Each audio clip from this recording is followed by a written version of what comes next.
y de 28 representantes de organizaciones sociales de la comuna de La Ligua, de la región de Valparaíso, mediante la que refieren que desde años sufren los malos olores provenientes de diversas empresas instaladas en la zona, razón por la cual solicitan a esta comisión, ponga en tabla el proyecto de ley que modifica la ley número 19.300 sobre bases del medio ambiente para reconocer el olor como un agente contaminante.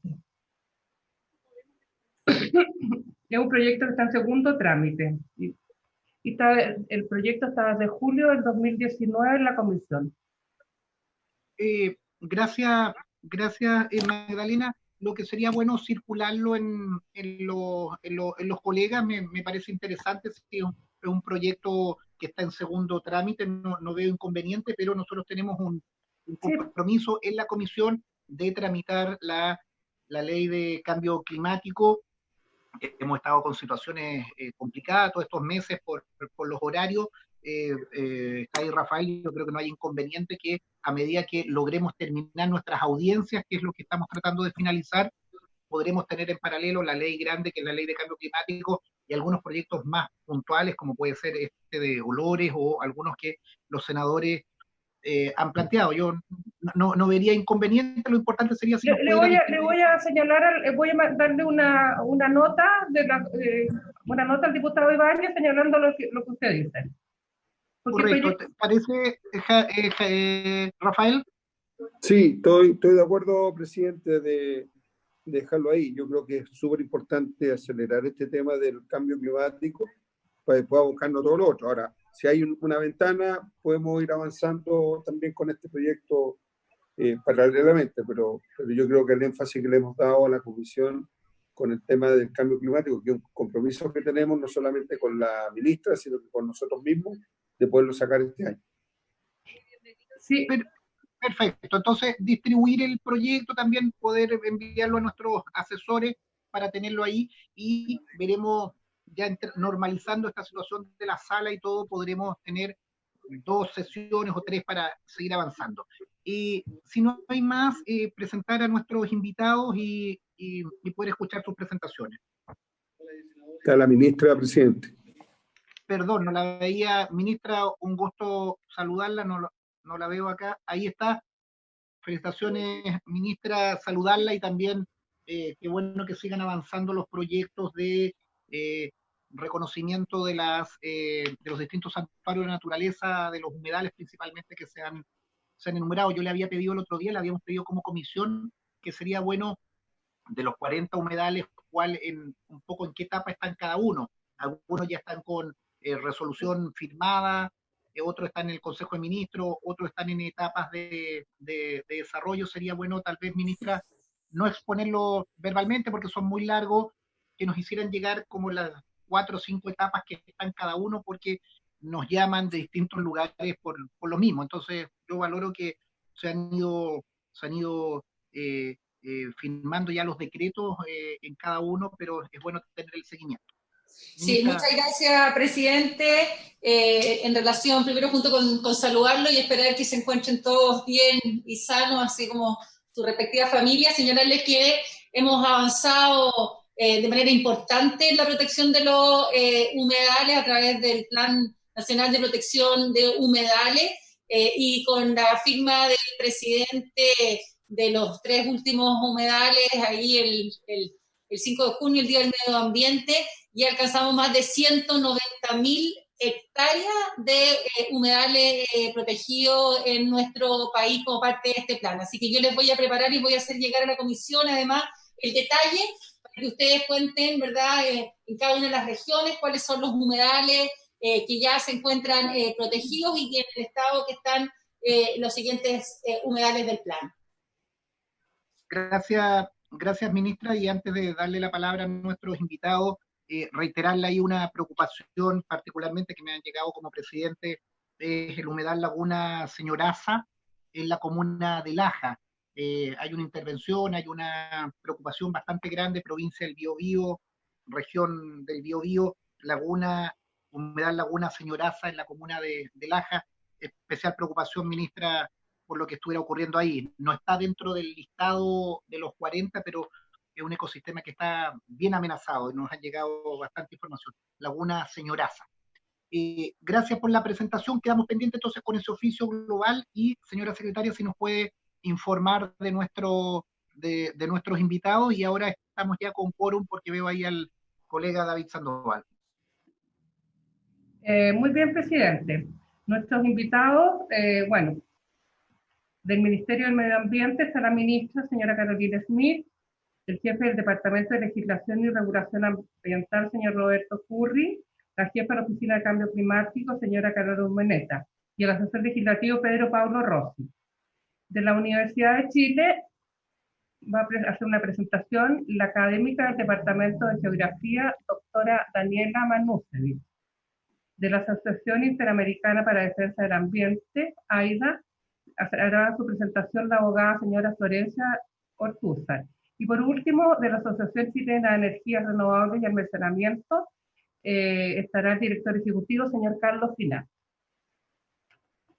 Muchas gracias a todos nuestros invitados, y siempre lo que le hemos señalado, que no sean más de 15 minutos, ojalá, la exposición, para abrir un buen debate con los senadores, con la ministra y con nuestros invitados, más que la exposición que queda después a disposición, valga la redundancia, de la comisión, que podamos generar un debate. No sé si alguien tiene algún inconveniente por el orden de los invitados, pero, señora secretaria, ¿cómo usted los tiene registrados para ver con quién comenzamos? Comenzamos con la doctora Daniela Manusevich. Adelante, Daniela. Hola, saludos a todos. Es un gusto poder verlos, saber que están todos bien. Agradezco la prioridad que se le ha dado a este tema, agradezco también la invitación y la oportunidad de poder conversar y exponer frente a ustedes. Voy a compartir pantalla de mi presentación.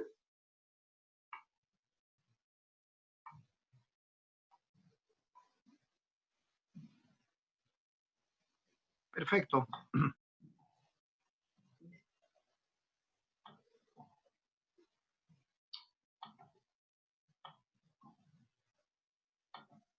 ¿Se ve la presentación completa ahí?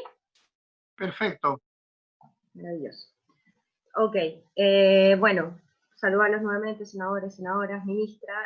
Bueno, lo que yo vengo aquí a presentarles y a compartir con ustedes es una visión que tengo a partir de unos comentarios que tengo en la Ley Marco de Cambio Climático para Chile. Bueno, pero es inevitable no partir esta presentación recordando el contexto en el que estamos. Entiendo que recién estaban en comisión, o sea, en sala, conversando sobre el tema de las cuencas del agua, y esto es como solamente un anticipo de lo que probablemente vamos a estar viendo en el futuro. Esta es una imagen satelital de huracanes, o sea, de distintos fenómenos climáticos que están afectando a India. En este momento, en medio de una pandemia, está pasando en India, está pasando en Estados Unidos, está pasando en México, y ustedes tienen perfectamente claro la situación de sequía que hay en Chile. Sin embargo, es importante mencionar esto. Hay gente que no tiene agua para lavarse las manos hoy día en Petorca. Esa situación ya nos parece crítica, yo creo que habría absoluto consenso con respecto a eso.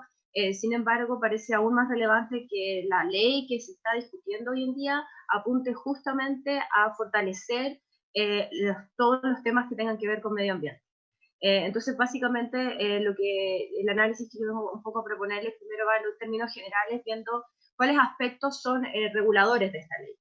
Entonces, artículo por artículo, en gran parte muchas de estas cosas las mencionaron algunos exministros, lo mencionó también la doctora Moraga, los han mencionado otros académicos, pero es lo que se puede observar ahora, como está escrita la ley, es que todos los artículos que podrían tener algún carácter regulador es como que tuvieran letra chica.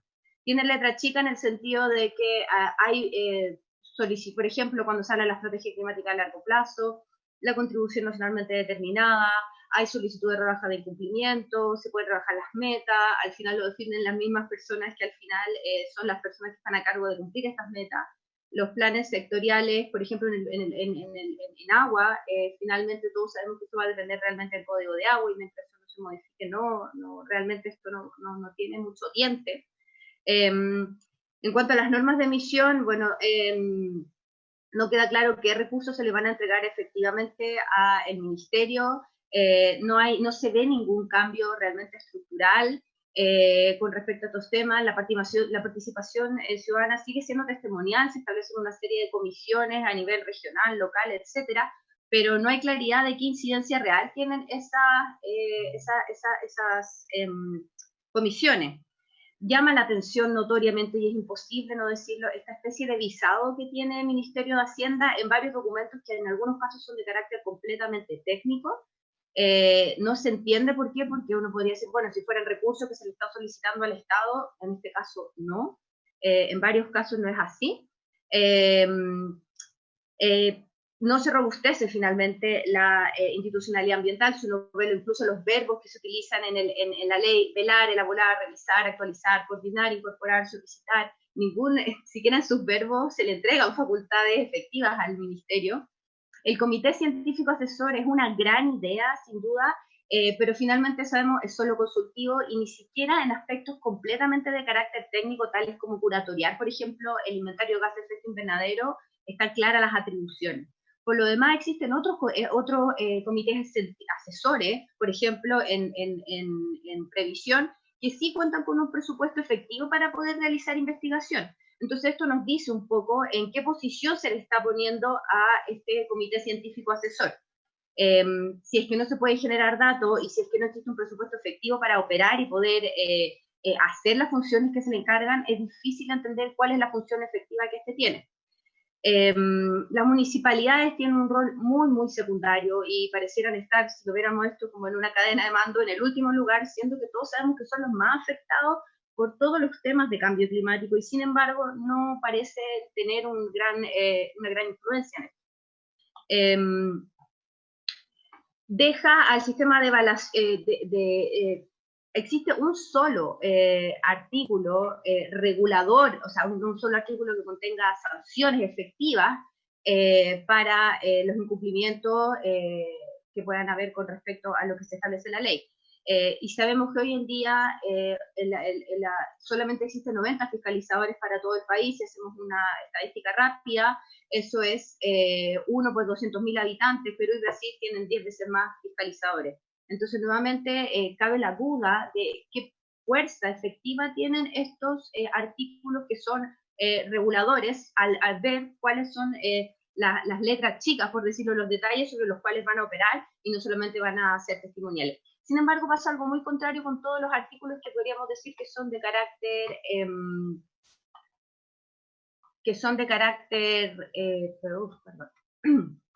Y para finalizar con esto, este es un paper que está recién publicado y que nos habla de la asociación que existe entre la exposición a contaminación atmosférica y la infección por COVID-19. Es inevitable vincular todos estos temas ambientales a lo que estamos viviendo hoy día.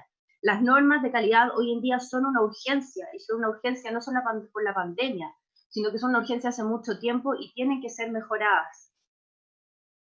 Ahora, en cuanto a lo que podemos ver aspectos más, podríamos decir, de favorecimiento de creación de mercado o de actividad económica, por decirlo, pareciera ser que estos vienen como con una letra grande. Los certificados de reducción, se habla de 60 días para, no queda claro si es aprobación tácita, no queda claro porque hay una norma, no se utiliza la reglamentación que ya existe para estos certificados de reducción, como mencionó el exministro Adenier. Son certificados, son premios por cumplir la norma, tampoco queda claro a qué se refiere con eso, y finalmente se habla muy tangencialmente de los instrumentos económicos para la gestión del cambio climático, y se dice que se va a fomentar directa o indirectamente la ejecución de acciones tendientes, etc. Sin embargo, no se establece adicionalidad. Entonces es un poco contradictorio ver que por un lado está el Ministerio de Hacienda en muchos elementos de la ley, y en este artículo simplemente no se establece claramente que todos los recursos públicos que se asignen van a ser para acciones que efectivamente tengan alguna adicionalidad en relación al cambio climático. Esto no es novedad, el tema de los bonos de carbono, la reducción de emisiones, las transacciones relacionadas con carbono han tenido serios problemas en todo el mundo, estamos hablando de Alemania. Entonces resulta importante que la institucionalidad que se haga detrás de esto sea efectivamente fuerte, porque si no es fuerte, no es sorprendente que esto no vaya a funcionar. También hay incentivos contradictorios. ¿Qué incentivos tendrán los ministros para mejorar en estos planes de acción? Las reducciones de estas emisiones van a ser certificadas por un consultor externo. ¿Qué incentivos podrá tener este consultor externo para una u otra acción? Eso también hay que pensarlo, aquí no hay que pensar que nadie es bueno ni malo, pero que sí va a responder a ciertos incentivos que se le entreguen de acuerdo a cómo queda esta ley. Se va a mantener un registro público, lo cual me parece maravilloso. Sin embargo, todos sabemos las asimetrías de información técnica que existen. Si queremos que esto efectivamente sea transparente, que efectivamente funcione, tiene que subsanarse esa asimetría de información. Y finalmente lo que nos estamos jugando aquí también es la imagen país. Si vamos a hablar de certificados de emisión, bonos de carbono, lo que sea, y esto no resulta, lo que nos estamos jugando es efectivamente la imagen país. Algunas presentaciones hablaban incluso de que Chile podía ser una potencia exportadora de mitigación. Yo eso lo veo con harto cuidado, porque creo que si no hay una institucionalidad fuerte eso no es posible, y también por otras razones que les voy a explicar más adelante. En los aspectos específicos me llamó mucho la atención la definición de sumidero. Se define sumidero con una definición del IPCC del 2006, y la definición pareciera apuntar a que cualquier actividad que secuestre carbono almacena carbono por mucho tiempo. Eso es tan cierto como decir que cualquier actividad económica me genera ahorro. Si las ganancias, o sea, si los costos de cualquier actividad económica son mayores que las ganancias, yo no estoy generando ahorro. Esto funciona de manera igual. Por lo tanto, sugiero que esta definición también incorpore, que también contabilice todos los insumos que se utilizan en un proceso. Si un proceso productivo, por un lado, claro, secuestra carbono, pero a la vez utiliza distintos elementos que producen emisiones, entonces netamente no estamos secuestrando carbono, y se los voy a ejemplificar. Comúnmente se dice árbol secuestra carbono, ¿cierto? Este es el tema que yo más trabajo. Sin embargo, en el caso de las plantaciones forestales, si nosotros hacemos lo que se llama un análisis de ciclo de vida, que es contabilizar todos los insumos que tiene este proceso, nos vamos a dar cuenta de que para producir cualquier insumo industrial va a requerir transporte y necesariamente va a requerir petróleo. Los fertilizantes que se utilizan, los herbicidas que se utilizan requieren petróleo para producirse. Claro, por un lado se está secuestrando carbono, pero por otro lado estamos emitiendo carbono o emitiendo gases de efecto invernadero. Luego, ese árbol se va a cortar y dependiendo a qué uso vaya, puede irse a papel. El papel en una corta cantidad de años va a volver a estar ese CO2 en la atmósfera, o puede almacenarse en otra forma. Hay evidencia que muestra de que para producir una unidad de chip de eucalipto, en realidad se termina emitiendo gases de efecto invernadero si es que eso se utiliza para bioetanol. Entonces también hay una nota de precaución ahí en cuanto a examinar un poco más detenidamente y con evidencia científica qué es lo que se está considerando como reducción de emisiones. Luego está seguridad hídrica. Bueno, tomé la redacción literal del texto que recibí, y la seguridad hídrica se define como la posibilidad de acceso a disponibilidad. O sea, la posibilidad de acceso. Hoy en día eso es lo que ocurre, la gente tiene la posibilidad de acceso llamando al municipio y pidiendo que le traigan agua en un camión aljibe. Y todos sabemos lo que eso significa, no me voy a detener ahí acá, todos sabemos lo que está pasando, la cantidad de plata que está gastando el Estado, que se puede ver en este gráfico.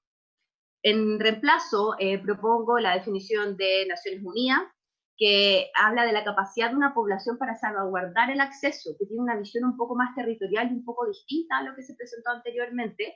Esta es una definición, estos son temas que, digamos, se están conversando en Naciones Unidas, por lo tanto sería interesante revisar esa definición.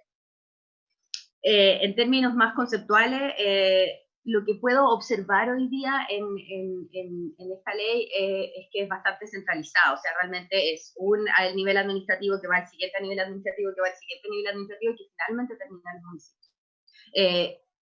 Lo que les propongo es pensar esto un poco más como una red, donde los puntos que están interactuando, que son los municipios, las comunidades, las empresas, las universidades, no funcionen como puntos aislados, sino que están en una red donde esta red no es declarativa, no es que se crea una comisión y esa comisión por existir hace que esto funcione, sino que esa comisión efectivamente tiene algún poder, la ciudadanía tiene algún poder, hay acceso a la información, hay fiscalización de las normas de emisión, etc.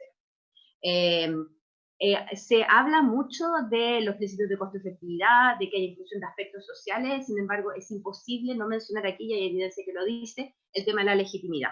Hoy en día el bien más escaso que tenemos en Chile es realmente la credibilidad y la legitimidad, ¿ya?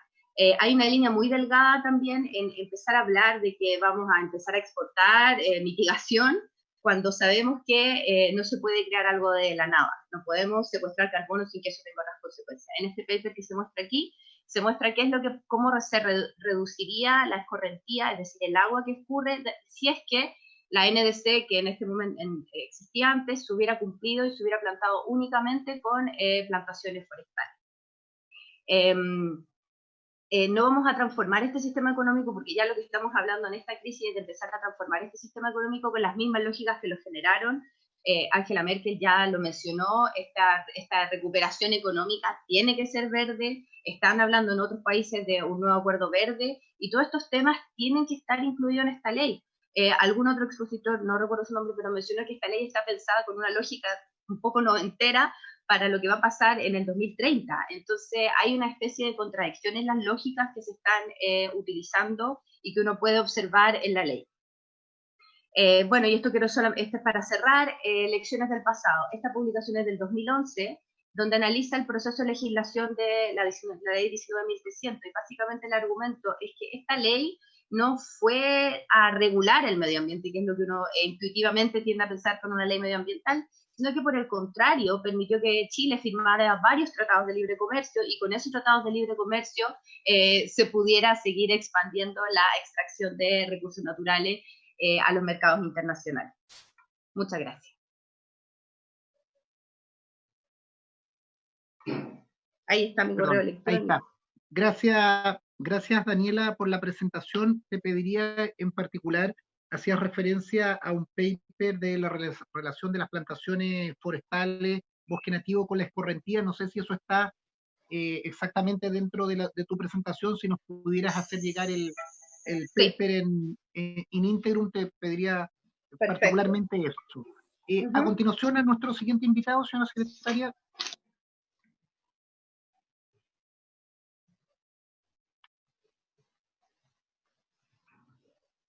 No está encendido, Magdalena. Magdalena está silenciada. Ay, perdón. ¿Me tienen? Perfecto. ¿Quién está ahora?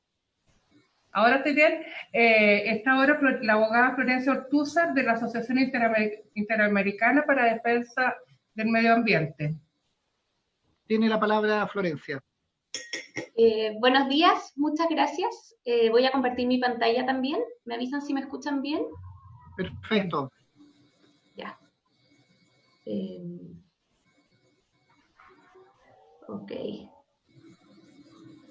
Bueno, quería partir por contar que yo trabajo en la Asociación Interamericana para la Defensa del Ambiente, que es una ONG de protección ambiental que protege el medio ambiente en toda la región latinoamericana. Tenemos una visión más global del tema, más regional. Y bueno, quiero hoy día venir a compartirles algunos puntos específicos que espero puedan aportar en este proceso tan importante, pero voy a partir por mencionar tres que son un poco como la narrativa principal de todos los demás puntos que voy a mencionar. Voy a mencionar estos brevemente y luego les voy a contar de estos 10 puntos que creo que podrían ser un aporte en este proceso. Entonces, primero que nada, creo que es muy clave que cuando estemos hablando de una ley de cambio climático reconozcamos que estamos en una emergencia absoluta climática y ambiental. Eso no puede nunca dejarse de lado. En segundo lugar, una ley de cambio climático es algo tan importante hoy en día, precisamente porque estamos en esta situación de emergencia y urgencia, que tiene que integrarse con la institucionalidad ambiental que ya existe en el país. No puede empezar de cero, tiene que hacerse cargo de lo que ya está ocurriendo en el país. Cuando hablamos de cambio climático, hoy día hablamos también del ambiente, de todo lo que está pasando a nivel naturaleza en el planeta. Y en tercer lugar, es muy importante, y creo que no debemos dejar de repetirlo, es que una ley de cambio climático tiene que tener un fuerte enfoque en derechos humanos para que sea exitosa. Ahora entonces les voy a ir contando un poquito más en detalle algunos puntos que creo que pueden ser un aporte. En primer lugar, cuando les hablaba del tema de la emergencia, ya bueno, creo que no es necesario empezar a hablar de la posible apocalipsis que se viene si es que no logramos revertir este problema que tenemos encima, particularmente para Chile. Tenemos incendios, sequías, tormentas, etc. Y esto obviamente afecta siempre a las personas más vulnerables. Dice la ciencia que tenemos unos 10 años para actuar. Entonces, una pregunta que hay que hacerse al principio y todo el tiempo es, ¿responde realmente la ley a esa urgencia? Luego, como les decía, es muy importante poder integrar lo que hay ya con el tema del cambio climático, y particularmente con el tema del aire, de la regulación y la institucionalidad que tiene que ver con la contaminación atmosférica. Es clave que podamos hacer el vínculo entre clima y aire, y es una gran oportunidad también.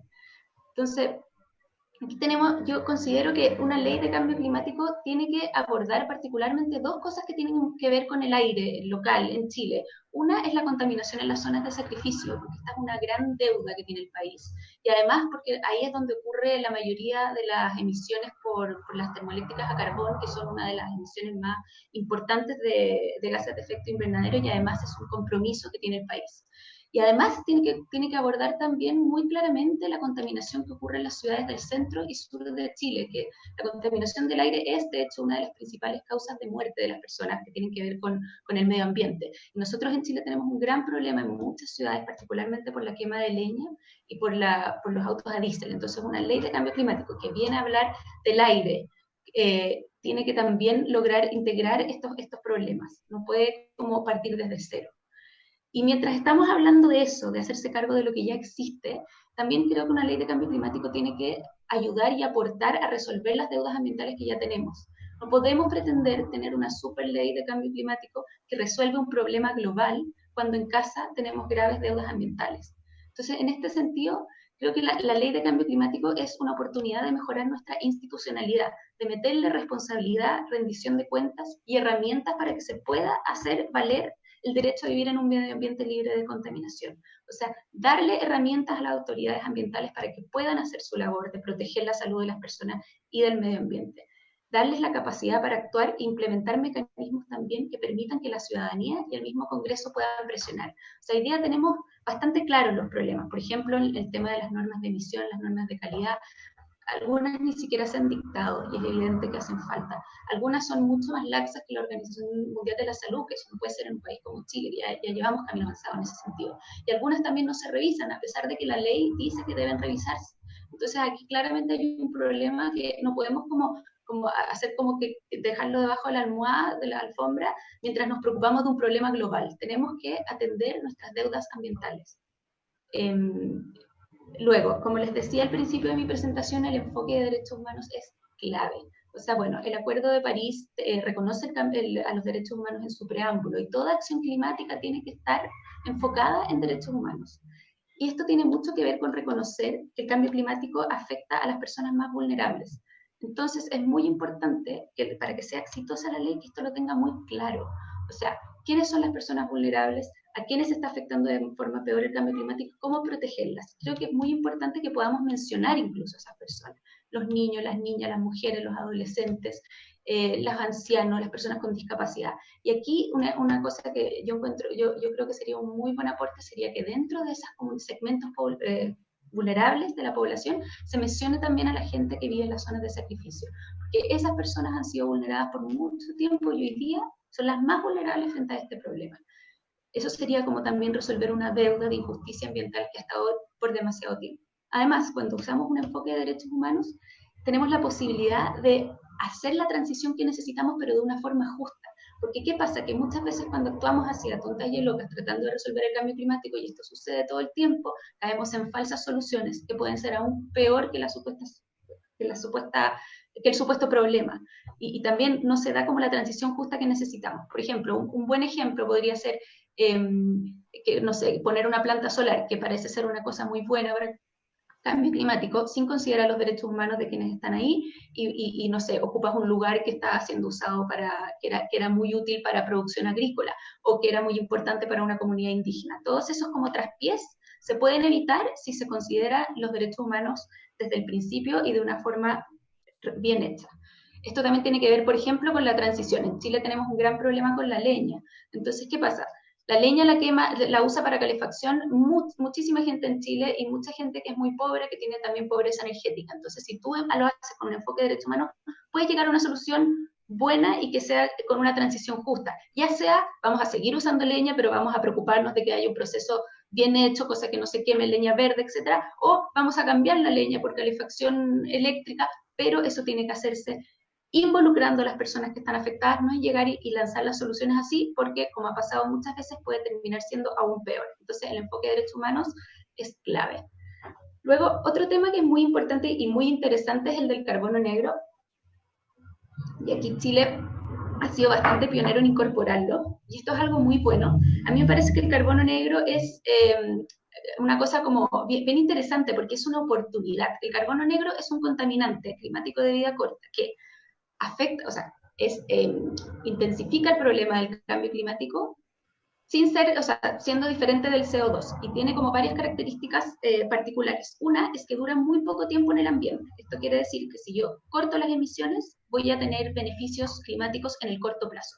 Y eso es algo muy deseable, porque el CO2, que es el contaminante climático por excelencia, puede durar 100 años, incluso más, en el ambiente. Entonces, aunque tú cortes todas las emisiones de CO2, hoy día el calentamiento que está generando lo que ya está en el ambiente va a seguir de todas formas. Entonces, disminuir el carbono negro realmente te compra tiempo para hacer la transición que necesitamos hacer. Además, es mucho más intenso que el CO2, entonces como que te da más por menos, por decirlo de alguna forma. Y en relación con lo que estábamos hablando de la contaminación local, tiene la gracia que el carbono negro también es parte importante del material particulado 2,5. Esto quiere decir que es el que está causando un montón de enfermedades y muertes, por lo tanto, y además afecta el rendimiento de los cultivos. Entonces, mitigar el carbono negro, que es algo que el gobierno, que nuestro gobierno ya ha avanzado, es avanzar en el cambio climático en el corto plazo, evitar cruzar puntos de inflexión, mejorar la salud pública y el rendimiento de los cultivos. Y esto, a pesar de que puede ser que no se, yo cuando hablo con gente nadie ha escuchado mucho de este tema, puede ser que sea más desconocido de lo que debería ser, pero la ciencia sí lo tiene súper identificado. En el IPCC, que es este panel intergubernamental de cambio climático, son todos los científicos que generan la información oficial de la Convención Marco de Naciones Unidas, se ha dicho incansablemente que las acciones para lograr no sobrepasar el umbral de 1,5 grados Celsius, que es un poco lo que nos evitaría los peores efectos del cambio climático, tiene que incluir la mitigación del carbono negro y de otros contaminantes climáticos de vida corta.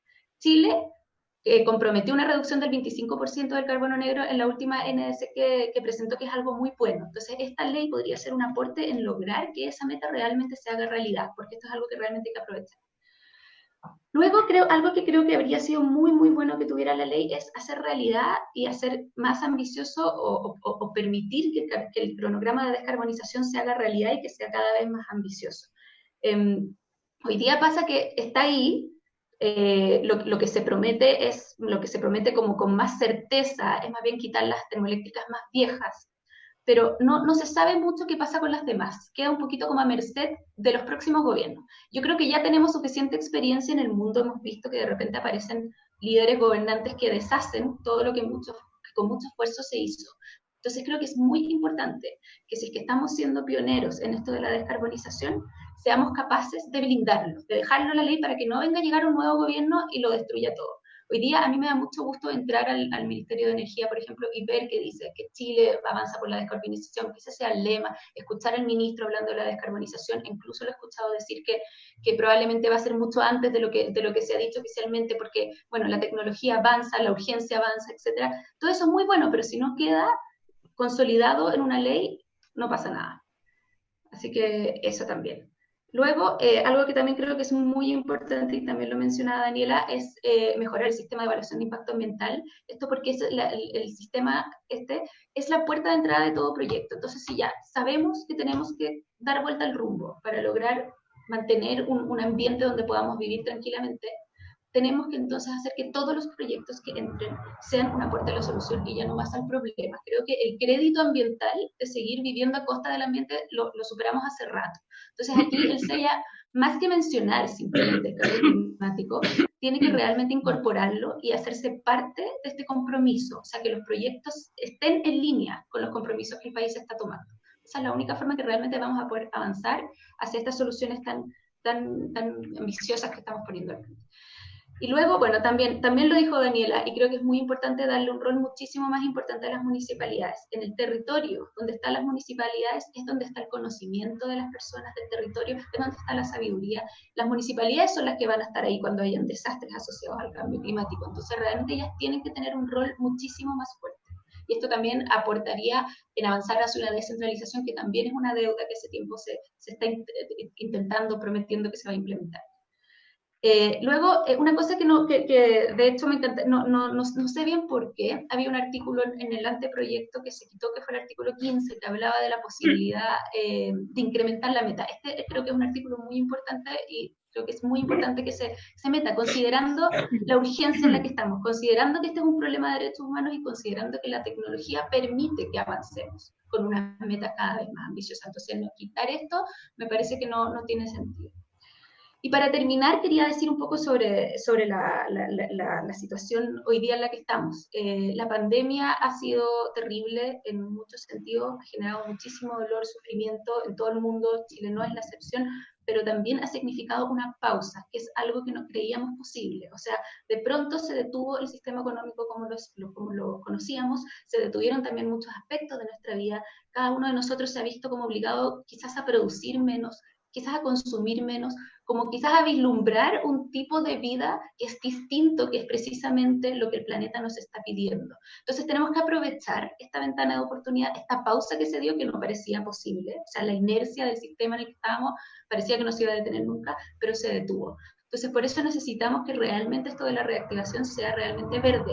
Y yo estoy contenta cuando escucho que todas las empresas, que el gobierno, que todos se están subiendo al carro, pero creo que es sumamente importante que no quede como en lo mismo con una pintadita de verde, como lo que nos pasó con el término de desarrollo sostenible, por ejemplo, que de pronto lo tomaron como, lo secuestraron, por decirlo, las empresas y los organismos internacionales, y realmente al final no fue nada distinto, y ya tenemos claro que hay que empezar a hacer las cosas distintas. Entonces necesitamos una reactivación económica verde, donde realmente es simple, es que necesitamos que el eje central sea la salud del planeta y de las personas. Así es simple. Eso, muchas gracias.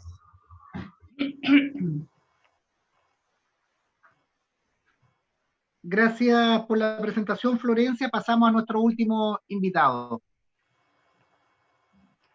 Nuestro último invitado, presidente, es director ejecutivo de la Asociación Chilena de Energías Renovables y Almacenamiento, el señor Carlos Pinaz. Muchas gracias, señor presidente. ¿Se escucha bien? Sí, sí. Bueno, muchas gracias, y a través suyo un saludo a las senadoras y senadores presentes, y a la ministra del Medio Ambiente y su equipo. En primer lugar, quisiéramos decir que la ley marco de cambio climático que ha sido presentada como proyecto, ¿verdad?, es una iniciativa que tiene muchísimas cosas positivas. No me voy a detener en ellas, como están dichas acá, algunas de ellas. Y por lo tanto creo que es algo absolutamente loable, y es algo que hay que apoyar, ¿verdad?, para que pueda llegar a puerto y convertirse en una ley de la República, ojalá lo más pronto posible. Respecto a las observaciones de hacer, y me voy a centrar en ellas, lo único que quisiera decir es que nos estamos pronunciando sobre materias que son al alcance de nuestra actividad como Asociación de Energías Renovables No Convencionales y Almacenamiento. Hay otras materias sobre las cuales no tenemos opinión, hay gente que sabe mucho más de este tema, y por lo tanto que una materia no esté considerada acá no implica una aceptación o una crítica tácita a esas materias. En primer lugar, lo que quisiera decir es que desde el punto de vista nuestro, el reemplazo de los combustibles fósiles por energías renovables para la generación eléctrica o para la producción de calor puede entregar resultados de gran magnitud y muy rápido. Si vemos el caso del Reino Unido, ¿verdad?, que es el que está graficado ahí, en el cual se muestra el crecimiento del Producto Interno Bruto y la baja de emisiones de CO2 obtenida en un periodo aproximadamente de 10 años, es realmente dramático. Las emisiones con la salida de las centrales a carbón, en el caso del Reino Unido, bajaron un 30%, y el Producto Interno Bruto siguió aumentando, ¿verdad?, de acuerdo a lo que estaba previsto y lo que ha sido habitual en ese país. No hay incompatibilidad, ¿verdad?, entre una política verde de desarrollo versus el crecimiento económico.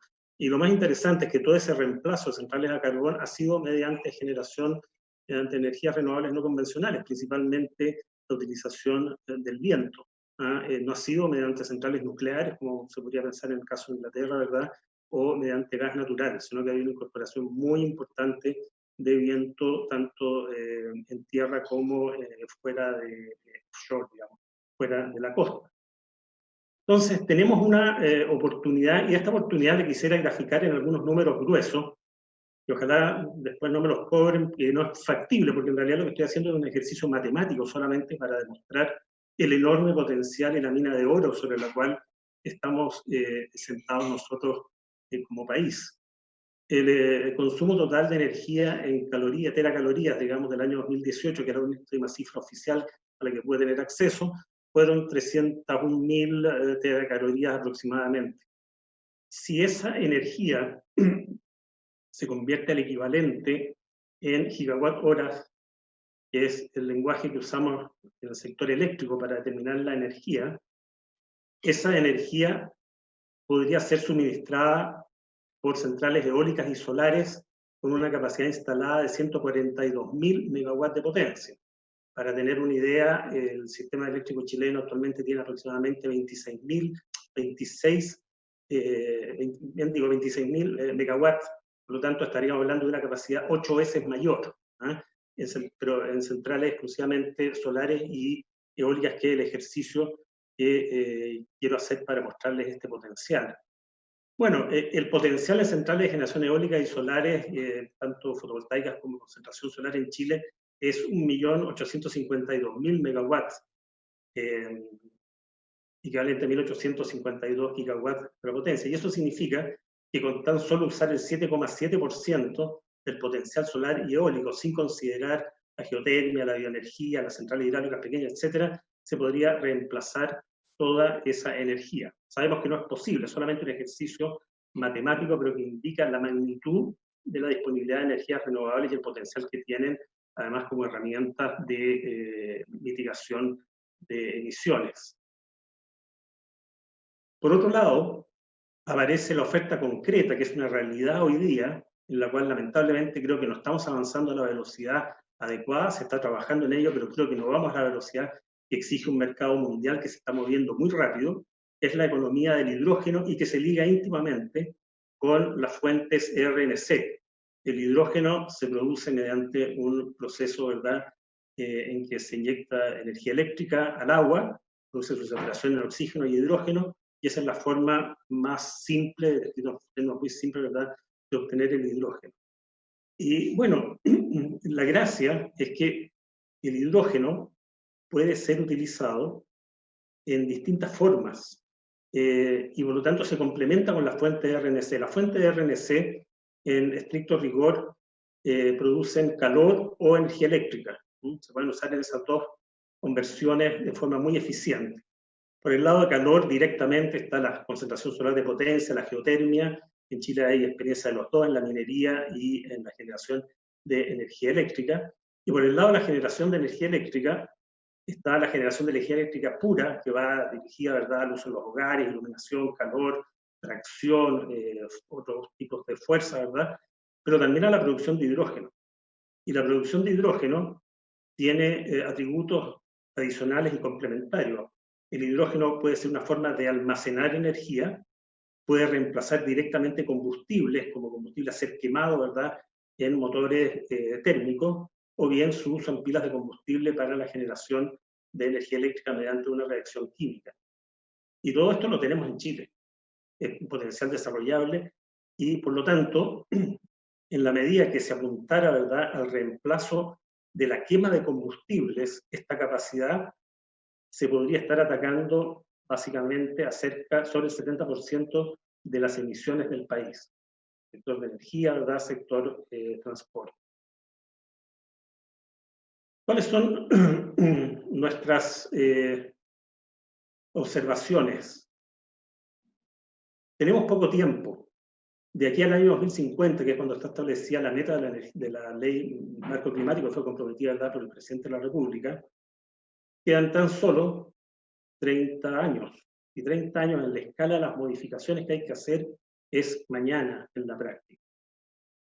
Son 7 gobiernos, y como decía antes Florencia, ¿verdad?, los gobiernos pueden cambiar. Entonces creo que es muy importante, creemos que es muy importante que la ley, siendo una ley marco, avance en aquellas definiciones que son fundamentales para que se avance rápido en la dirección deseada, dejando, ¿verdad?, eso como un balance también a la flexibilidad para poder adoptarse frente a tecnologías y a modificaciones que ocurran en el futuro.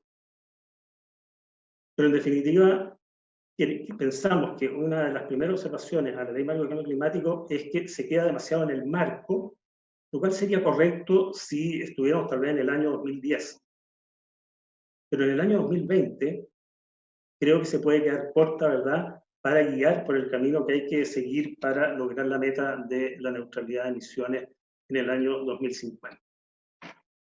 En segundo lugar, y esta es una observación que fue recogida por algunas de las instituciones que presentaron anteriormente ante esa comisión, una debilidad estructural que tiene nuestra administración del Estado, nuestro gobierno, es la fragmentación de responsabilidades en materias que cruzan distintas áreas de responsabilidades. Por cierto, una ley de cambio climático involucra Hacienda, involucra energía, involucra medio ambiente, involucra salud, involucra obras públicas, prácticamente es totalmente transversal.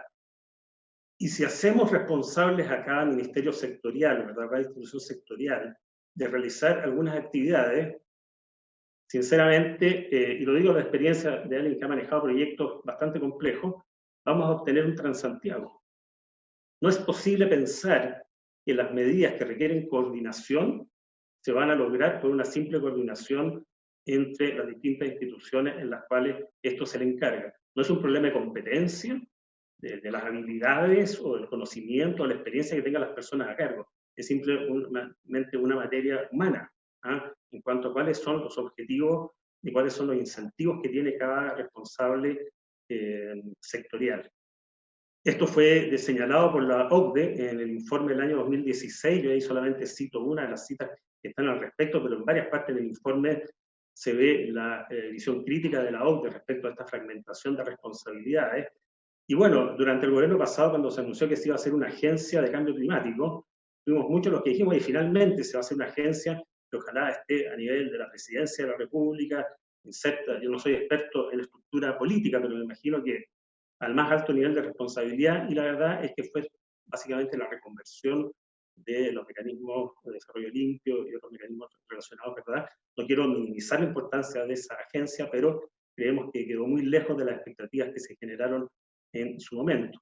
En el caso del Reino Unido, que creo que marca claramente una forma de hacer las cosas exitosas, que no necesariamente es trasladable a cualquier país, por supuesto, existe un secretario de Estado de Energía y Cambio Climático que es responsable del cumplimiento de los objetivos de la ley ante el Congreso, ante el Parlamento. Entonces, eso ya señala, ¿verdad?, y el éxito que han tenido de que un esquema de ese tipo funciona. ¿Cómo se inserta eso en nuestro régimen presidencial, ¿verdad?, en la relación con el Congreso? Estoy seguro que podemos hacer un diseño, pero también estoy seguro y estamos seguros de que no vamos a llegar a las metas si es que las responsabilidades están divididas. En tercer lugar, es que sin información no hay rendición de cuentas, esa palabra que en inglés es accountability. Y creo que la necesidad de información de avance hacia la meta está totalmente subestimada en esta ley. En estos 30 años hay que desarrollar planes que significan reconversión de tecnologías, equipos, técnicas, usos, costumbres, que tienen plazos largos. Y no porque tengan plazos largos hay que informar poco, por el contrario. Hay que informar de manera muy seguida y pensamos que al menos el avance de la implementación y los resultados de todas las medidas involucradas debiera ser anual contra indicadores de desempeño concretos, preacordados, ¿verdad?, predefinidos, de manera de poder detectar desviaciones y hacer las correcciones necesarias.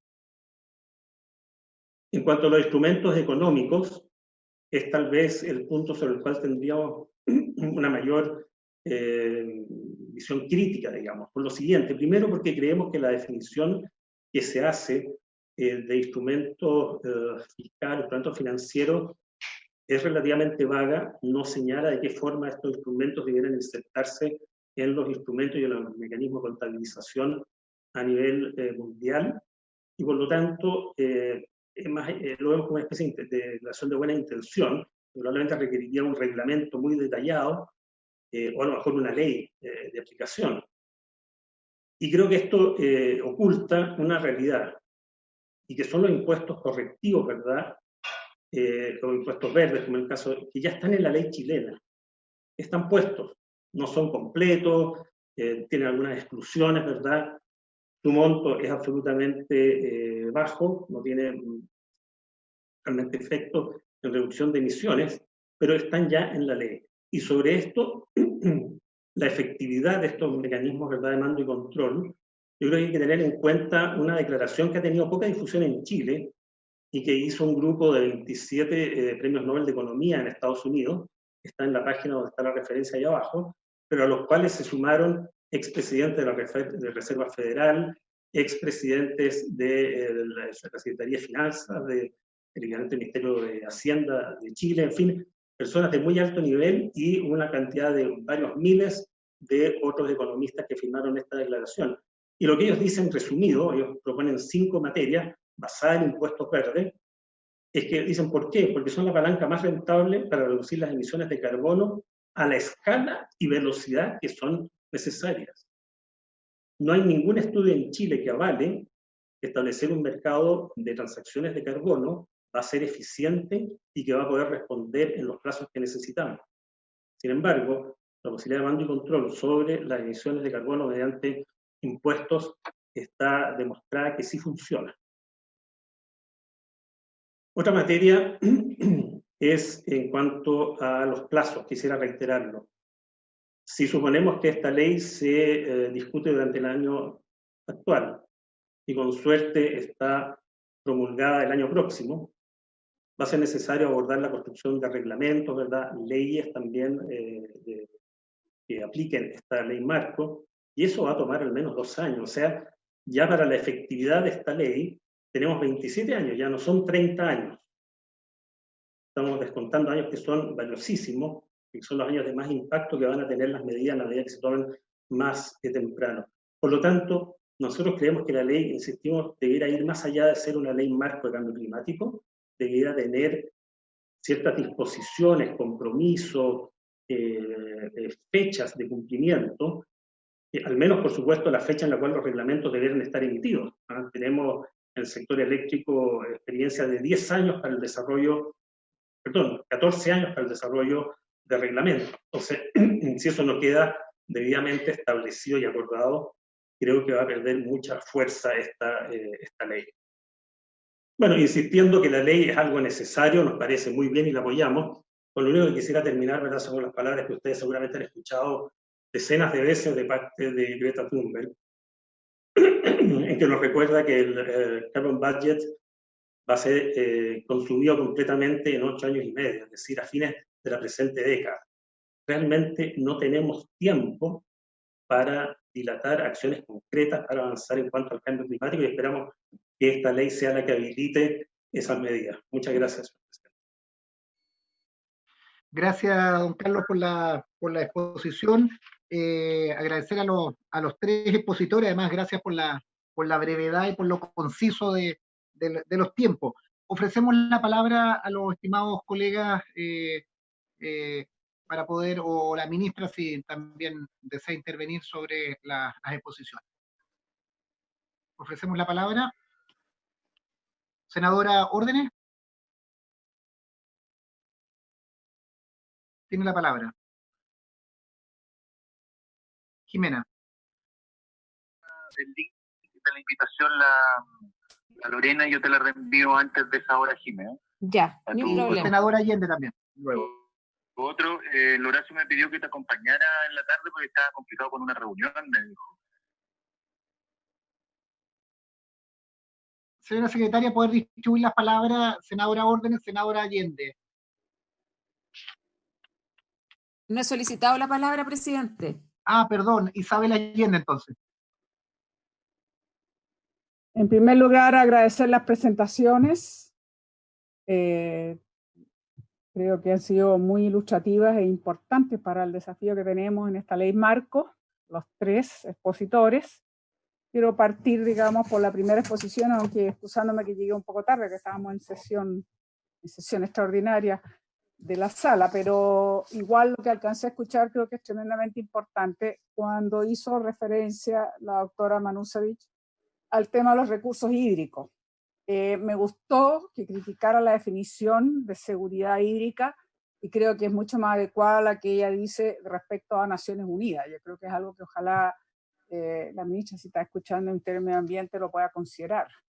Creo que es interesante también, esto hay coincidencia, en todos los expositores hasta ahora yo he escuchado que una ley muy centralista, o sea, muy centralizada en el poder central y muy poco conectada con los gobiernos locales, con los municipios, en fin, con otras entidades, que afecta obviamente los niveles de participación y legitimidad. Pero a mí me interesaría mucho que ella se extienda más a la relación que algo mencionó entre el consumo de agua y las áreas forestadas. Yo creo que esto es un punto bien importante, como también preguntarle lo que ella puede decirnos sobre la importancia del análisis del ciclo de vida. Creo que eso es bien interesante que también lo vamos a abordar. Y bueno, también me gustaría saber su opinión sobre, justamente cuando se trata de mayor participación, saber, por ejemplo, este Consejo Científico Asesor, si debiera ser solamente asesor o pudiera tener un grado más, más real en las decisiones que se tomen. Eso por un lado. Y después inmediatamente aprovechar para seguir con la segunda exposición de Florencia Ortúzar. Yo creo que aquí hay un tema bien importante. Ella partió definiendo como estos tres ejes, que yo también lo encuentro muy, muy importante, que son como el reconocer la emergencia climática, la urgencia y la emergencia. También tiene que partir de lo que ya tenemos, o sea, integrarse, insertarse en la institucionalidad que ya tenemos, no se puede partir de cero, y al mismo tiempo el enfoque de derechos humanos. Y a ese respecto, entonces yo creo que es tremendamente importante lo que ella nos dice, porque creo que no se habla mucho, más bien casi no se menciona este tema, por supuesto en la ley marco, pero creo que es fundamental, y ella lo dijo con toda claridad, que afecta no solo a las zonas de sacrificio, ya conocemos lo devastador que ha sido, digamos, para su población, sino que también lo hace en relación a la zona centro-sur. O sea, no podemos ignorar, queremos contribuir a reducir los gases de efecto invernadero, pero al mismo tiempo somos un país que tiene problemas ambientales y tiene que solucionarlos previamente. Y no solo eso, tiene que tomar conciencia que este cambio climático afecta a los más vulnerables. O sea, hablamos de zonas de sacrificio, pero hablamos que afecta a los niños, la salud, las muertes prematuras. O sea, son condiciones que son imposibles de ignorarse. Entonces yo le quería preguntar que se extendiera un poco más esta relación entre la contaminación local y los derechos humanos. Creo que es tremendamente importante y no sé la solución que ella ve a este respecto, pero yo creo que es. Y creo que también ha sido muy interesante algo que no nos hemos extendido mucho, pero esta diferencia entre el carbono negro e incluso el CO2, siendo el carbono negro más corta su erosión, quizás apuntar a reducir o mitigar ese contaminante puede ser muy interesante dado que tiene un efecto inmediato. Eso es algo que no se nos ha mencionado mucho y yo creo que eso también es muy interesante. Y creo que también tiene mucha razón y creo que forma parte de esta comisión, presidente, como estar muy vigilante a que ojalá logremos cumplir el compromiso de las NDC de reducción en un 25%. Yo creo que sería tremendamente importante. Y por supuesto, y aquí coincide con lo que señala Carlos Figueroa, a quien también saludo, por supuesto, si nosotros tenemos que ir avanzando en la electrificación de la demanda, o sea, ir dejando obviamente todo lo que es diésel atrás, no solo es la quema de la leña, sino el diésel, eso va a ayudar muchísimo. Entonces, creo que por ahí también es bien importante lo que nos señalan. Y por último, para Carlos Fina, yo comparto en gran medida el hecho de que creo que es muy ilustrativo el gráfico que presentó sobre el Reino Unido y cómo demostrar que la inversión en energías renovables convencionales es no es contraria al crecimiento, al contrario, termina siendo evidentemente muy coherente con lo que nosotros necesitamos. Y aquí una observación más general. Todas las exposiciones que yo recuerdo, presidente, han coincidido prácticamente todas en la necesidad de instrumentos verdes concretos y precisos, aplicarlos. O sea, la idea central detrás de todo esto, incluso lo que hablaba, creo que era Florencia, en esta pandemia genera una cierta pausa, llamémoslo así.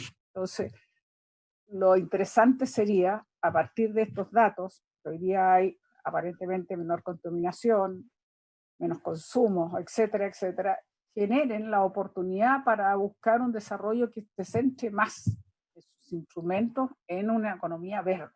Entonces, y que esto sea real, que no quede solamente lo anunciado. Entonces, yo por ahora lo voy a dejar hasta ahí, presidente, y después, claro, habrá que decirle algunas cosas a la ministra, pero yo voy a seguir insistiendo en los temas que ya le he planteado. Gracias, senadora.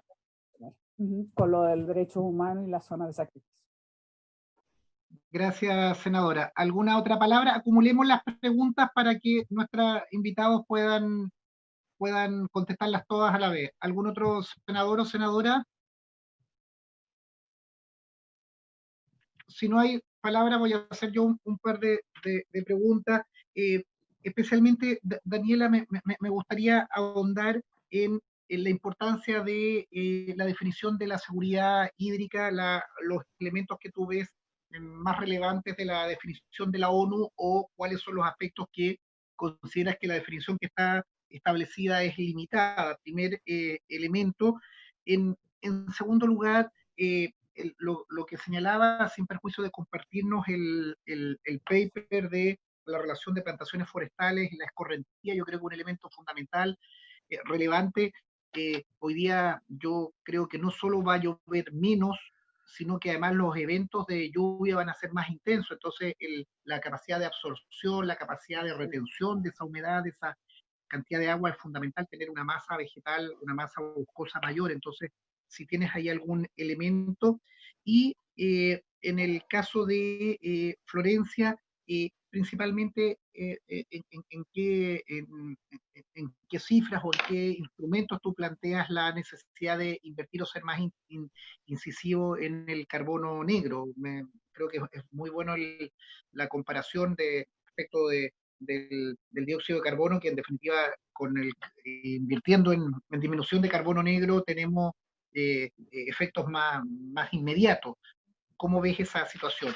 Y por último, a Carlos, ¿cómo evalúa desde el punto de vista de la industria que representan de las energías renovables este escenario post-crisis de oportunidades, de baja de costos, de capacidad de acceso a las distintas energías renovables no convencionales? ¿Cómo cambia el mercado producto de este desastre mundial? ¿Cuáles son las oportunidades o cómo se ve en eso? Eso para ver si nos pudieran... Senadora, ¿se les quedó algo? En lo último que te está diciendo a Carlos Fina, justamente eso, en este cronograma de carbonización sería interesante que nos digas un cierre más acelerado, entonces estas centrales a lo que ya se ha propuesto, si es posible, si lo ve así, y cuál sería la respuesta entonces a las energías renovables. O sea, de verdad que tenemos que tener la certeza, por supuesto, que podemos ir cerrando estas centrales, que yo creo que es súper necesario y nadie lo discute. Entonces me gustaría saber entonces cuál es la respuesta desde las propias energías renovables, cómo lo ves. Gracias, Isabel. Le ofrecemos la palabra entonces a nuestro invitado, en la misma orden de presentación. Partimos por Daniela, Florencia y Carlos. Florencia, Daniela tiene la palabra. Muchas gracias, señor presidente. Quisiera compartir solamente una diapositiva para poder explicar este trabajo que se hizo, el paper de Álvarez Barretón. ¿Pueden ver mi pantalla ahí? Todavía no. Sí, acá está. Sí. Ya, perfecto. Básicamente el ejercicio que se hizo aquí fue hacer el ejercicio de estimar, o sea, acá en el eje de abajo tenemos la cantidad de estas 100.000 hectáreas que se proponían antes como las NDC, si el 100% o el 0% se hicieran con plantaciones forestales, y cuánta sería el cambio en la escorrentía. Entonces, básicamente lo que vemos aquí, que si el 100% de esa NDC de ese momento se hiciera con plantaciones forestales, se estima que, bueno, este es el rango de incertidumbre que tiene, que la reducción en la escorrentía, es decir, en el agua que escurre, que es la que nosotros tomamos, podría ser hasta un 50%. ¿Hacia dónde? Porque esta información es importante, porque nos habla también de algo más profundo, que hay que tener mucha observación de estas ideas de pensar de que podemos exportar, digamos, mitigación cuando tenemos recursos finitos, no podemos crear algo de la nada. Entonces tenemos que también tener eso en consideración, porque básicamente el mensaje de este trabajo es justamente que no podemos secuestrar infinitamente carbono, porque esos árboles al crecer lo que van a necesitar es agua. Entonces los recursos, el sistema es uno solo, entonces nosotros forzamos el sistema que secuestre solo carbono para tener impactos en otras cosas. Entonces un poco el mensaje va hacia allá. Y respecto del tema del agua, sí, justamente el problema es que van a cambiar los extremos, ¿cierto? Vamos a tener más sequía y más lluvias intensas. Y las lluvias intensas lo que hacen es lavar el suelo. En ese sentido, lo que se sabe de evidencia científica es que la materia orgánica en el suelo es fundamental para mantener, para que el suelo tenga una mejor salud, por decirlo de alguna forma, y sea capaz en el fondo de enfrentar estas perturbaciones como lo son las lluvias extremas. Y para tener más carbono en el suelo, tenemos que pensar en el suelo. Acá nosotros no estamos pensando en el suelo, simplemente estamos pensando en el hecho de que los árboles hacen fotosíntesis. Y como les mencioné anteriormente, si nosotros hacemos un análisis de los insumos que se utilizan, que este es el mismo paper anterior, nosotros vamos a tener que se utiliza maquinaria, se utilizan combustibles, se utilizan herbicidas, se utilizan fertilizantes, se producen estas semillas en invernadero, y esto tiene todo un proceso industrial porque es un sistema industrial. Entonces, por más que nosotros estemos hablando de que estos sistemas, o sea, no es tan sencillo como decir de que los árboles, por hacer fotosíntesis, nosotros estamos secuestrando carbono. Por eso la definición de sumidero es muy, muy, muy importante. Y ahí también es súper importante el rol del comité científico asesor, porque si realmente queremos que esto esté basado en la mejor ciencia, este comité tiene que tener capacidad de hacer al menos algo de investigación, de tener un presupuesto, como mencioné, existe la comisión de pensiones que tiene presupuesto, entiendo que otras comisiones asesoras también tienen presupuesto para poder hacer investigación, para poder verificar que, por ejemplo, lo que se reporta aquí, que son el equipo técnico del Ministerio de Medio Ambiente, reporta todo el sector agrícola, agropecuario como reducción de las emisiones. Pero existe evidencia científica que nos dice quizás no es así. Entonces es importante que exista en este nuevo diseño institucional esa capacidad del comité científico de poder evaluar si eso efectivamente es así o no es así. No nos podemos quedar simplemente con las metodologías del IPCC, porque las metodologías del IPCC están hechas en Naciones Unidas y son un estándar mínimo que tienen que cumplir los países, todos los países del mundo que quieren suscribirse. Entonces nosotros tampoco nos podemos quedar con lo mínimo porque no estamos en las condiciones mínimas tampoco. Si Chile realmente quiere liderar estos temas, tiene que efectivamente darle el espacio que necesita la ciencia. Y con respecto al tema de seguridad hídrica, siempre que hablamos de la posibilidad de acceso a disponibilidad, cuando posibilizamos el acceso, aunque valga la redundancia ahí, todos podemos abrir la llave y eventualmente tener acceso, pero cuando tenemos un enfoque de la seguridad hídrica, es la posibilidad que tiene una población de salvaguardar el acceso sostenible a esas cantidades. Y ahí es pensar completamente de manera distinta, porque es pensar de manera territorial. Y pensar esta estructura de gobierno, porque eso es lo que entiendo que se busca construir, esta estructura de gobierno desde las personas que se ven afectadas por esto. Y eso implica necesariamente que nosotros estamos asegurando efectivamente no solo que uno pueda abrir la llave, sino que esas comunidades, esas municipalidades pueden decidir sobre las acciones productivas o no productivas que influencian que en el futuro ellas pueden tener agua, considerando toda la realidad que ya sabemos que hay de cambio climático. Me parece que esas eran las preguntas principales que se habían planteado. Si quedó algo, por favor, me lo hacen. Muchas gracias. Gracias Daniela por la intervención. A continuación con Florencia. Muchas gracias, presidente. Preguntaba la senadora Allende, muchas gracias por su pregunta, senadora, sobre la vinculación que había entre la contaminación local y los derechos humanos, y con el cambio climático, que también es parte de toda esta discusión. Y la contaminación local la contaminación del aire es la causa ambiental que más muertes genera, o sea, la vinculación con derechos humanos es bien evidente, y además sucede que también, como siempre, el tema de la injusticia ambiental siempre afecta peor a la gente más vulnerable, a los segmentos de la población más vulnerable, ya sea porque son más pobres, entonces no tienen los medios ni para pelear de vuelta ni para escapar de algún lugar donde el aire está contaminado, o ya sea porque tienen alguna vulnerabilidad tipo ancianos, discapacitados, etcétera. Y lo que es interesante es que el cambio climático también es un problema de derechos humanos, entonces tienen muchas cosas en común estos dos problemas.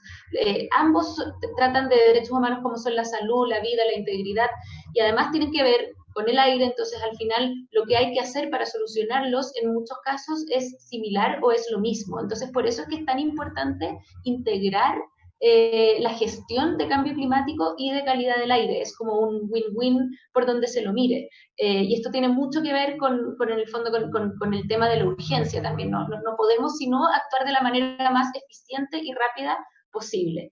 Y ahí entonces salto como a la siguiente pregunta, que tiene que ver con el carbono negro. El carbono negro, como les decía en mi presentación, es como poco conocido quizás para lo importante e interesante que es, pero es realmente como como un punto clave para abordar el tema de la contaminación del aire y del cambio climático, porque sucede que es un contaminante gravísimo para la salud de las personas y sumamente intenso para el cambio climático, y que encima, si se le mitiga, se desaparece en días o semanas. Entonces, como les decía, que esto también a mí me impresionó mucho cuando lo supe, que también siento que es algo que no se sabe tanto, que el CO2 está por milenios. Entonces, como que todos los esfuerzos que hagamos, nosotros no los vamos a ver. Igual hay que hacerlos, claramente, porque necesitamos como dar vuelta el rumbo de las cosas de verdad y en serio.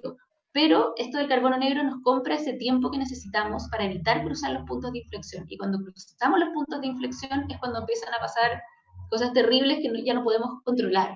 O sea, por ejemplo, que el derretimiento de los hielos sea tal que más que reflejar el calor, el mar empieza a absorberlo y se empieza a derretir cada vez más fuerte, y eso libere más gases.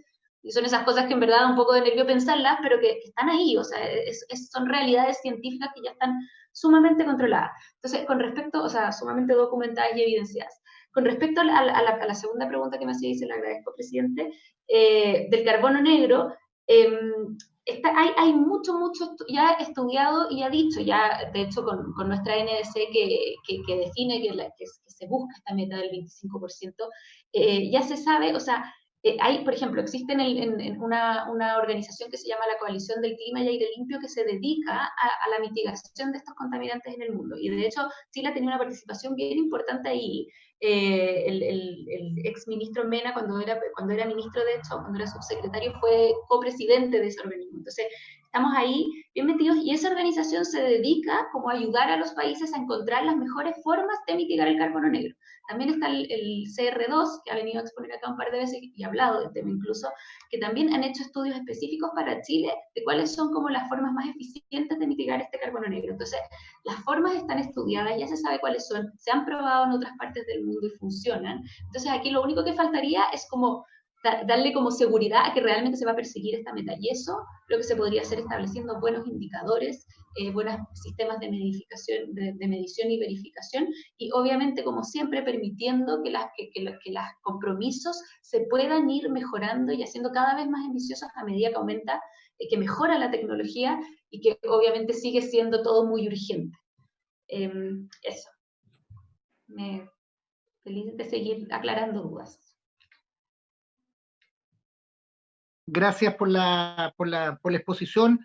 La idea es no agotar acá las respuestas o ustedes opiniones que tengamos, porque sin perjuicio que hoy día es la exposición y las preguntas. Ustedes están gratamente invitadas a participar después en el debate en particular del proyecto, y los invitaremos, estamos también sujetos a que nos envíen información a medida que discutamos el proyecto. Carlos, tiene la palabra. Gracias, señor presidente. A ver, en primer lugar, el escenario post-crisis es un escenario que creo que es muy incierto en la medida de que nadie hoy día está en condiciones de poder decir cuánto va a durar esta crisis, qué efecto económico va a tener.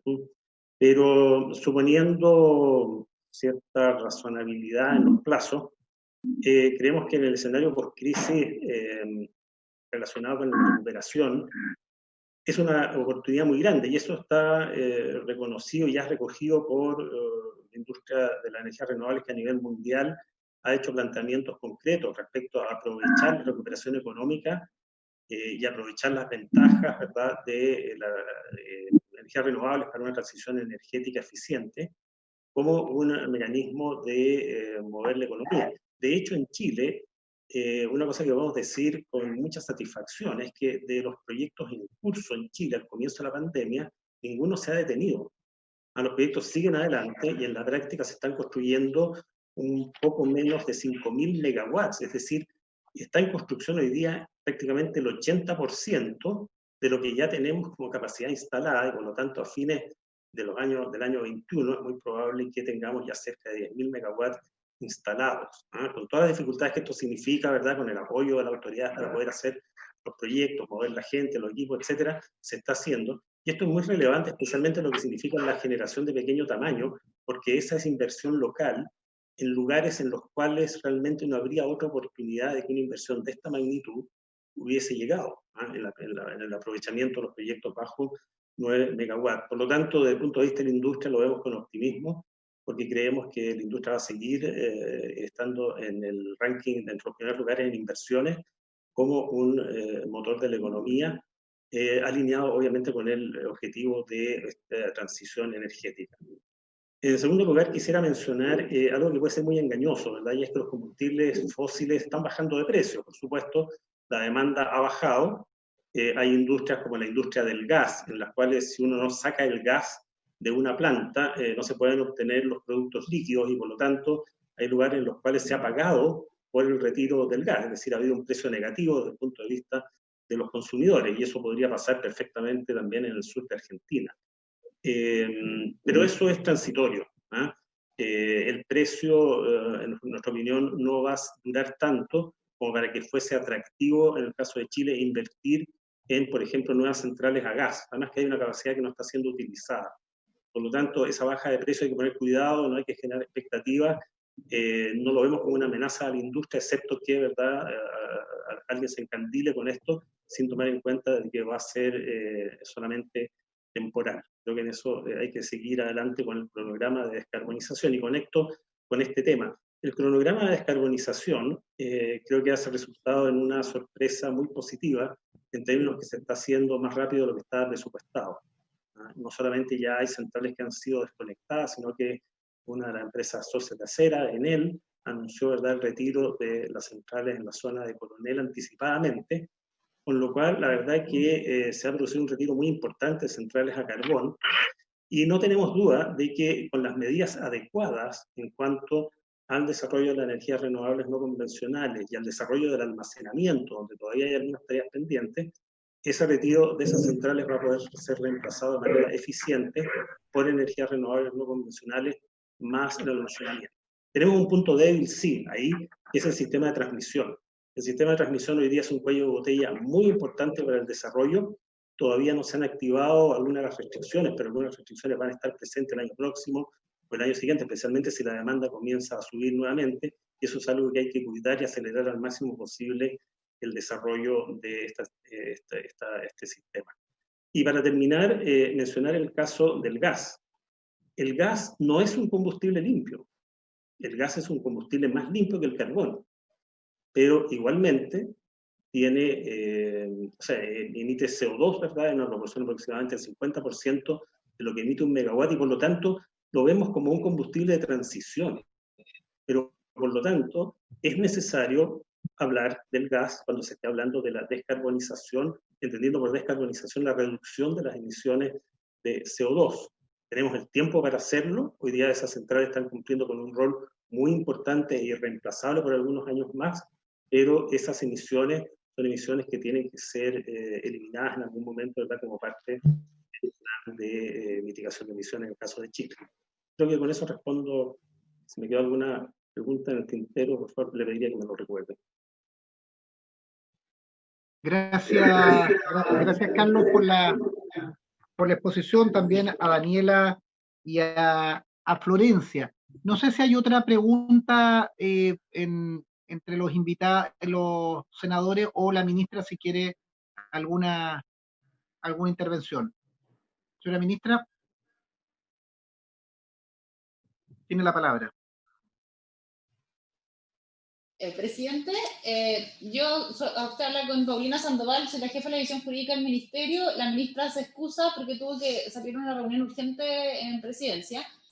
Pero acá, Carolina Ormeneta, que es la jefa de la Oficina de Cambio y División de Cambio Climático, más bien, prontamente, quería hacer algunos comentarios a las presentaciones.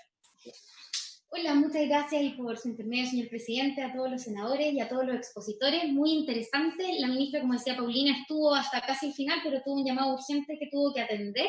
Y algunas de las cosas que queríamos comentar, muy específicas, ¿cierto?, porque la presentación es muy buena, es comentar respecto al agua, que decía la doctora Daniela, ¿cierto? Nosotros efectivamente conocemos ese estudio, lo vimos, ¿cierto?, mientras analizamos el nuevo compromiso de la NDC, y ese estudio fue considerado para establecer los requisitos, ¿cierto?, en los nuevos compromisos de forestación de la NDC. Así que es un estudio que efectivamente habíamos visto y que es muy interesante y muy adecuado, ¿cierto?, para la toma de decisiones. Así que agradecer que lo ponga en consideración.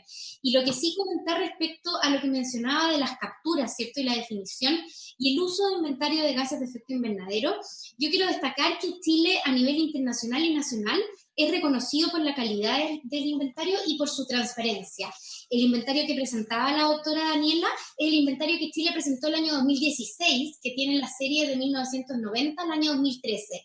En el año 2018, Chile actualizó ese inventario considerando la serie de 1990 al 2016, poniéndonos a nivel de los países desarrollados, y este año, a fines de este 2020, vamos a presentar nuestra nueva actualización considerando la serie de 1990 al 2018.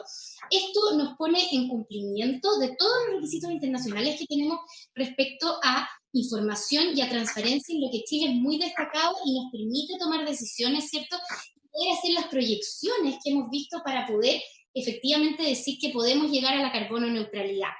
Es importante, sí, como la doctora planteaba, tener un enfoque, ¿cierto?, que puede ir a la gestión particular, ¿cierto?, como este análisis que decía la doctora, por ejemplo, en el caso de productos específicos. Pero para poder hacer política pública, ¿cierto?, que vea de una manera global todas las actividades productivas que se desarrollan en Chile, es que nosotros tenemos que considerar este inventario que cumple con todo lo que nos piden, ¿cierto?, las guías del IPCC, y que siempre pasa por auditoría. Aquí es súper importante tener claro que estos inventarios que nosotros presentamos son auditados con la rigurosidad del nivel internacional, y Chile ya aprobó su inventario del año 2018 y es lo mismo que vamos a tener que hacer para el año 2020, por lo tanto es importante también conocer eso y también valorarlo. Respecto al carbono negro, como decía Florencia, efectivamente incluimos la meta de 25% en la NDC, fue una conversación que tuvimos bastante con ella, ¿cierto? Ella aportó bastante en la participación ciudadana, y es la primera vez que tenemos una meta concreta, ¿cierto?, respecto a carbono negro, que efectivamente, al ser un contaminante de vía corta, permite tomar acciones específicas. Y respecto a energía, es algo que efectivamente hemos visto, ¿cierto?, y conversado largamente, el gran beneficio que tienen las energías renovables, ¿cierto?, y cómo esto quizás podemos mejorar, quizás, ¿cierto?, cómo nosotros vamos mostrando los inventarios o los avances que tenemos año a año. Efectivamente, lo que indicaba Carlos, ¿cierto?, desde Acera es algo que ha salido también en otras reuniones y es algo que podemos evaluar si es que se requiere tener información anual para poder hacer seguimiento de indicadores y estadísticas. Eso queríamos comentar. Muchas gracias al equipo ahí del Ministerio por las precisiones y los elementos. No tengo más preguntas, palabras solicitadas. Presidente, muy breve. Senador Allende. Sí, nuevamente decirle a la persona del Ministerio de Medio Ambiente, a mí me queda la duda en este sentido. Se habló de las 100.000 hectáreas. Creo que fue bastante clara la invitada nuestra de decirnos la relación que puede existir entre las correntías y justamente el tipo de plantación. Si estamos hablando de plantación exótica, monocultivo, etcétera, eso va a dañar evidentemente mucho más la capacidad, digamos, de contar con el agua por un lado y realmente el efecto que vamos a tener sobre lo que estamos tratando de mitigar, que son los gases de efecto invernadero. Entonces yo creo que necesitamos precisión del Ministerio de Medio Ambiente porque dice que conoce el estudio, bueno, pero el estudio le está diciendo una conclusión bien concreta. Yo quiero saber si eso lo van a considerar, qué es lo que van a hacer, cómo se va a distribuir esta plantación de las 100.000 hectáreas. O sea, van a ser mitad y mitad, qué porcentaje, cómo lo va a abordar en concreto para que podamos conocer. Gracias,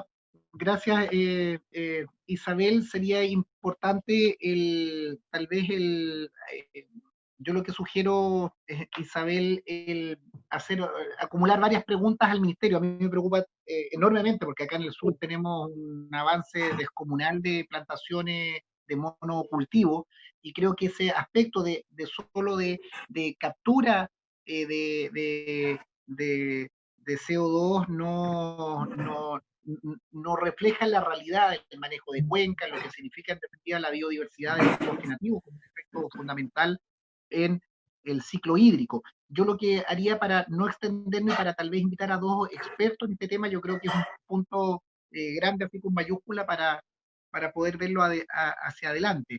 Y lo que no escuché en el planteamiento, me hacen una información ahora a través del teléfono, y no sé a quién puede ir la pregunta, si al Ministerio o a Carlos.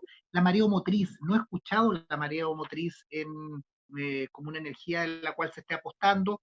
Hubo un apoyo bastante importante del BID en su momento, se encargaron plata con fondos del BID, el estudio de la mareomotriz. Si Carlos o alguien del equipo ministerial o de nuestras invitadas tiene información sobre eso, le ofrezco la palabra. Puedo comentar, senador. Carlos. A ver, ¿verdad? Las energías marinas, que se dividen a su vez en dos, que son de las mareas y de las olas, han estado siempre presentes y en la regulación están recogidas como energías renovables no convencionales. Sin embargo, en la carrera tecnológica y de competencia en precio y en costo de las energías marinas están realmente muy atrás. Se han hecho análisis de potencial. Chile tiene un potencial muy interesante, no tan grande como el que se pensaba, pero sí un potencial grande. Sin embargo, todos los intentos por llevar esto a aplicaciones comerciales, es decir, equipos que puedan ser instalados en el medio marino, que no sufran deterioro acelerado, que tengan una buena eficiencia de conversión de energía, hasta el momento no han dado los resultados esperados. Y hoy día se está viendo, y esto me va a perdonar quienes me estén escuchando, que conozcan o que sean favorables a esta energía, no es que yo tenga nada en contra, pero se ve como una energía que puede entregar, convertir en energía eléctrica en zonas en las cuales no hay otras alternativas. Por ejemplo, Juan Fernández. A lo mejor en Juan Fernández, estoy hablando también desde la ignorancia, obviamente no hay irradiación solar como para ser eficiente, hay algo de viento, pero no hay terrenos adecuados. En ese caso, por ejemplo, las energías marinas podrían ser de aplicación. Así que las vemos más bien como aplicación de nicho.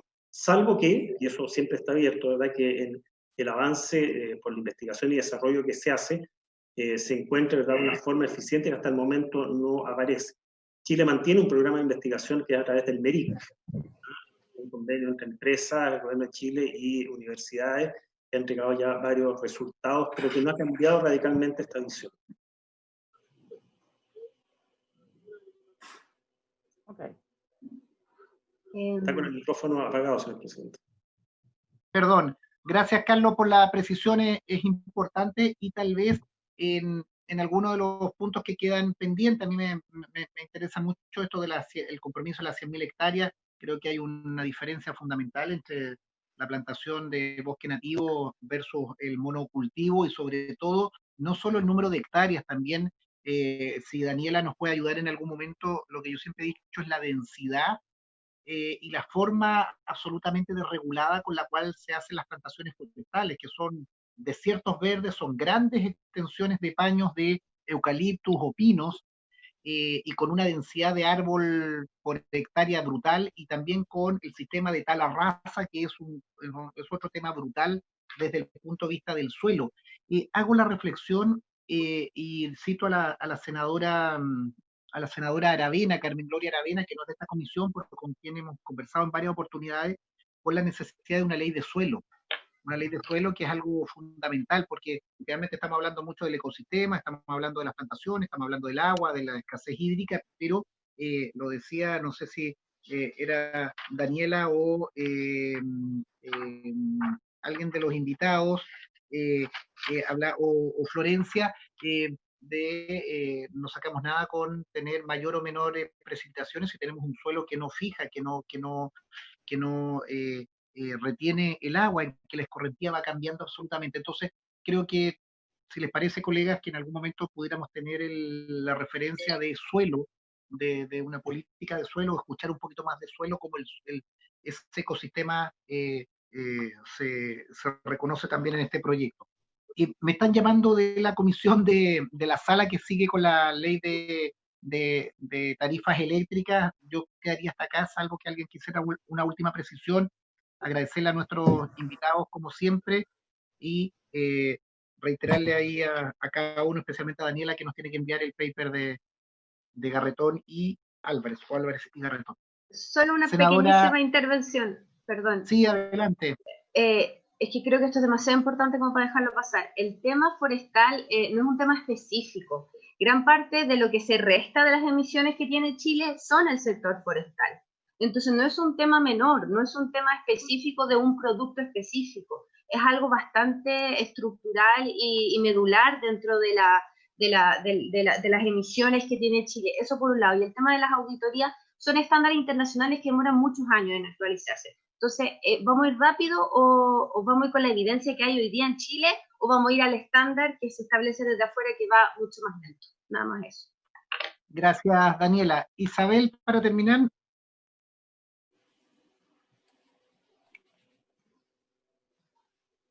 A comisión.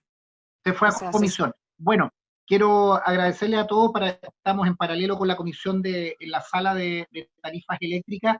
Quiero agradecerle a los invitados, queda abierta, insisto, su participación o que nos hagan llegar información, y le pediría ahí también a la Secretaría que coordine con Daniela para ese documento que hacíamos referencia.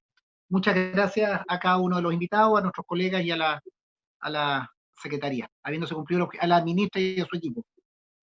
Muchas gracias. Me da la señoraza en Laja, por favor, al equipo del Ministerio. Habiéndose cumplido el objeto de la sesión, se levanta.